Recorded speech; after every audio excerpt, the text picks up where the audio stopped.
As US President Donald Trump's steep 50% tariffs on Indian goods come into force, a new EY report projects that India is on track to become the world's second largest economy in purchasing power parity or PPP terms by 2038, and its GDP is expected to reach $34.2 trillion. In economic terms, gross domestic product or GDP in purchasing power parity terms is a measurement of country's economic output adjusted for the cost of living or what a particular amount of money can buy.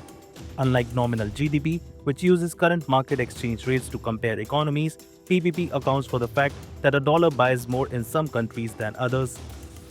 It's a more accurate way to compare the living standards and the actual size of economies, especially when considering non-tradable goods and services that are often cheaper in developing nations.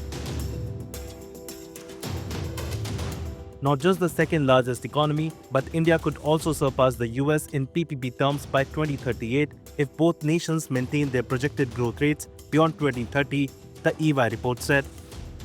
The report, based on IMF projections, estimates India's GDP at $20.7 trillion by 2030, outperforming the US, China, and Germany in terms of growth momentum.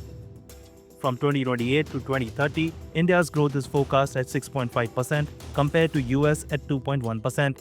India's growth in 2024 was 2.3 times that of the US and is expected to remain 3.1 to 3.6 times higher in subsequent years.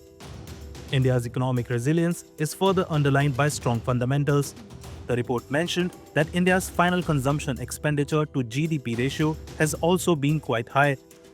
The report mentioned that India has the highest investment ratio as measured by gross capital formation, which has been in excess of 30%. Talking about the government debt, India and Germany have the lowest among the top 5 economies. India's debt-to-GDP ratio is projected to fall from 81.3% in 2024 to 75.8% in 2030, unlike the US, China, and Germany, where it is set to rise. The EY report suggests that US tariffs may shave off no more than 0.1% of India's GDP, while the US economy could suffer more due to its high debt burden. US debt to GDP ratio is already at 120.8% in 2024, with large maturities due in 2 to 3 years. While lower export to GDP ratio, higher investment to GDP ratio, and better capital efficiency provide a buffer against tariff shocks to India.